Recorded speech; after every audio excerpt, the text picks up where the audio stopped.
বাংলাদেশের যে একটা আইনের ধারা আছে যেটা একটা পুরুষের বিরুদ্ধে যায় এবং পুরুষ জাতিকে আসলে এক ঘরে করে দেয় এবং বাংলাদেশের সংবিধানের বিরুদ্ধে যায়, এমন একটা আইনের ধারা আছে যেটা হচ্ছে নারী ও শিশু নির্যাতন দমন আইন 2025 সংশোধন হয়েছে। ধারা 9 খতে বলা আছে 16 বছরের ঊর্ধ্বে কোনো নারীর সাথে বিবাহ প্রলোভন দেখিয়ে বা বিবাহ আশ্বস্ত করে এরকম একটা ঘটনা ঘটিয়ে তার সাথে যদি যৌন সম্পর্ক গড়ে তোলে তাহলে সেটা হচ্ছে বিয়ের প্রলোভনজনিত ধর্ষণ বা এরকম কিছু একটা, এবং যার শাস্তি পুরুষের জন্য 7 বছর। এখানে নারীদের ক্ষেত্রে কোনো শাস্তি রাখা হয় না। মাইন্ড ইট, আবার বলতেছি, এখানে পুরুষের শাস্তি 7 বছর কারাদণ্ড এবং নারীর ক্ষেত্রে কোনো শাস্তি নেই। এটা কিভাবে একটা পুরুষকে আসলে এই আইনটা দিয়ে হেয় করতেছে এবং পুরুষের প্রতি নির্যাতন চালাচ্ছে এই আইনের মাধ্যমে, প্লাস এটা কিভাবে সংবিধানের বিরুদ্ধে যাচ্ছে, দুইটা বিষয়ে কথা বলে রাখি।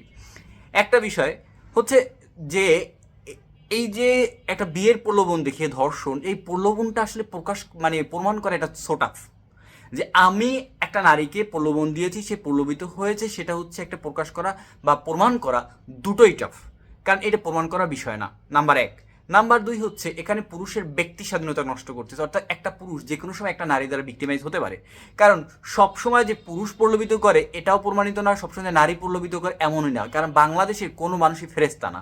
তাই চাইলে পুরুষও প্রলোভিত করতে পারে, আবার নারীও প্রলোভিত হইতে পারে, এখানে দুজনেই অপরাধ থাকতে পারে। তাই কখন যে পুরুষ প্রলোভিত করে, কখন যে নারী প্রলোভিত হয়, কে কার দ্বারা প্রভাবিত হয়, এইটাই এই আইনে অ্যাকচুয়ালি বলা নেই, বা কিভাবে এইটার জাজমেন্ট করবে বা এইটার কিভাবে বিশ্লেষণ করবে এইটাই আইনে বলা নাই। দ্যাটস ওয়াই এটা পুরুষের বিরুদ্ধেই যাচ্ছে। নাম্বার 3, অপরাধ যদি করে, প্রলোভিত যদি হয়, দুজনই অপরাধ করেছে, কারণ দুজনই এমন একটা কাজ করে যেটা বিবাহ বহির্ভূত বিষয়। এখন এইখানে হচ্ছে পুরুষও অপরাধী হতে পারে, নারীও অপরাধী হতে পারে, কিন্তু অপরাধী একজন কম বা একজন বেশি হতে পারে। শাস্তির পরিমাণ যদি দিতে হয়, হয় পুরুষের দিতে হবে, নারীকে দিতে হবে, কম বা বেশি শাস্তি উভয়ের জন্য রাখতে হবে, যেটা হচ্ছে পুরুষের জন্য একটা বৈষম্য করা হয়েছে। নাম্বার 3, এই আইনটা একটা এককেন্দ্রিকভাবে একচোখাভাবে করা হয়েছে, শুধুমাত্র একটা গোষ্ঠীকে খুশি রাখার জন্য উদ্দেশ্যেই করা হয়েছে, এটা একদম স্পষ্ট এবং প্রমাণিত। এখন আসি কিভাবে এটা সংবিধানকে প্রভাবিত করে।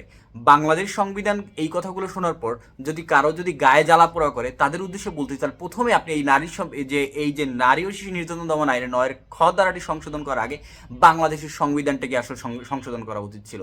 বাংলাদেশ সংবিধানে বলা আছে মৌলিক অধিকার নিয়ে, বাংলাদেশ সংবিধানে বলা আছে পুরুষ ও নারীর সমতা বিষয় নিয়ে, বাংলাদেশ সংবিধানে বলা আছে সুরক্ষা বিষয় নিয়ে, এবং বাংলাদেশ সংবিধানে বলা আছে আইনের স্বাধীনতা নিয়ে। আমি একটু ধারাগুলো বিশ্লেষণ করতেছি, এরপর এই আইনটা কিভাবে এই ধারার বিরুদ্ধে যাবে, বাংলাদেশ সংবিধানের বিরুদ্ধে যাবে, সেটা আমি বলতেছি। প্রথমে আসি, অনুচ্ছেদ 26-এ বলা আছে মৌলিক অধিকারের বিরুদ্ধে কোনো আইন করা চলবে না। মৌলিক অধিকার লঙ্ঘন হলে তা অবশ্যই বাতিলযোগ্য হবে। বিষয়টা মাইন্ডেড, মৌলিক অধিকারের বিরুদ্ধে কোনো আইন করা যাবে না, যদি মৌলিক অধিকারের বিরুদ্ধে যায় সেটা অবশ্যই বাতিলযোগ্য হবে। এটা অনুচ্ছেদ 26-এ বলা হয়েছে। অনুচ্ছেদ 27-এ বলা হয়েছে সমতা নারী পুরুষের ক্ষেত্রে দৃষ্টিগোচর বা দৃষ্টিভঙ্গি একই হতে হবে, এটা হচ্ছে যে মূল ফ্যাক্ট। সংবিধানে অনুচ্ছেদ 27-এ বলা হচ্ছে সমতা যদি হয় সেটা হচ্ছে নারী ও পুরুষের ক্ষেত্রে একই হিসাবে বা একই দৃষ্টিকোণ থেকে বিবেচনা করতে হবে। অনুচ্ছেদ 31-এ বলা আছে আইনি সুরক্ষা কাউকে অন্যায়ভাবে মর্যাদা এবং সুরক্ষা হতে বঞ্চিত করবে না। আইনি সুরক্ষা দিতে যায় কাউকে যে মর্যাদা দিবেন, কাউকে যে আসলে বঞ্চিত করবেন, এটা পারবেন না, সেটা যেভাবেই হোক না কেন।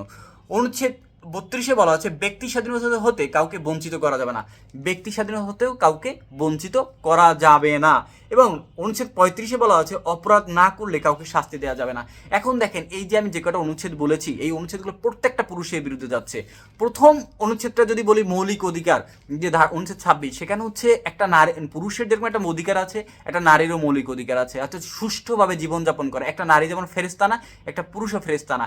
একটা নারী যখন একটা পুরুষের উপর এরকম একটা মিথ্যা বিয়ের প্রলোভন বা বিয়ের আশ্বাস দিয়ে একটা মামলা চাপিয়ে দেবে, তখন একটা পুরুষের মৌলিক অধিকার লঙ্ঘন হচ্ছে, যে লঙ্ঘনটা আসলে সংবিধানের বিরুদ্ধ।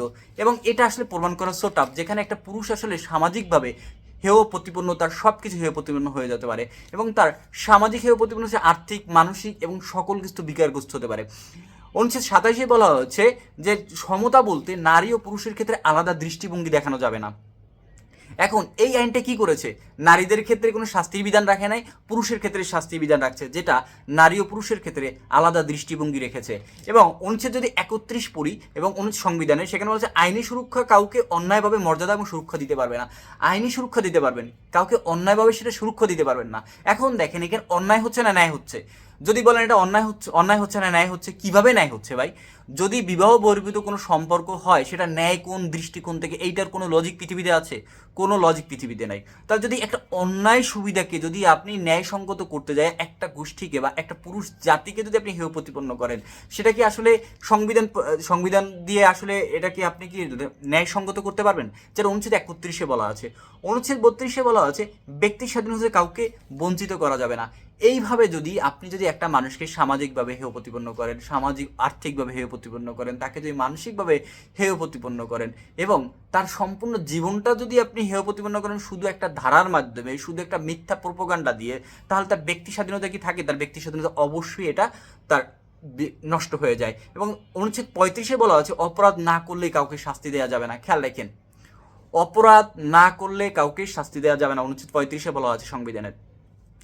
এখন যদি বলা হয় যে শাস্তি কাকে দেয়া হয়, শাস্তি দেওয়া হয় যিনি অপরাধ করেন, আর শাস্তি কাকে দেয়া না হয়? যিনি অপরাধ করে না। তাহলে যদি নারী যদি অপরাধ না করে, একই অপরাধে অপরাধী হয়, পুরুষ কীভাবে অপরাধী হইল? তাহলে অপরাধ যদি পুরুষ করে, ওকে পুরুষকে শাস্তি দাও, তাহলে নারীকেও দাও। তাহলে অনুচ্ছেদ 35 কি এটা বিরুদ্ধে যায় না? তাহলে আমরা সারমর্ম বলে একটা জিনিস বুঝতে পারলাম, অনুচ্ছেদ 27, অনুচ্ছেদ 27, অনুচ্ছেদ 31, অনুচ্ছেদ 32 এবং অনুচ্ছেদ 35 সংবিধানে এই কয়টা অনুচ্ছেদই আসলে এই ধারার পরিপন্থী। তাই এই আইনটা সম্পূর্ণ একটা উদ্দেশ্য প্রণোদিত আইন, একদম পুরুষকে আসলে হেয় প্রতিপন্ন করা আইন, সামাজিক আর্থিকভাবে এবং মানসিকভাবে পুরুষকে একঘরে করে রাখার আইন, এবং এই আইনটার উপর সোচ্চার হওয়া উচিত। এবং বাংলাদেশের সর্বোচ্চ যে সুপ্রিম কোর্ট আছে, আদালত আছে, অবশ্যই এই আদেশ বা এই অনুচ্ছেদগুলো আলোকে অবশ্যই এই আইনটা বাতিল করতে হবে। নইলে আসলে পুরুষ জাতি এই সমাজে টিকে থাকা অনেক দুষ্কর, কারণ নারীরাও ইদানিং মামলাবাজ হয়ে গেছে। আমার কথার সাথে কে কে একমত সবাই তুলে ধরবেন আপনার যুক্তিগুলো। আসসালামু আলাইকুম রহমতুল্লাহি ওয়া বারাকাতুহু। সবাই ভালো থাকবেন।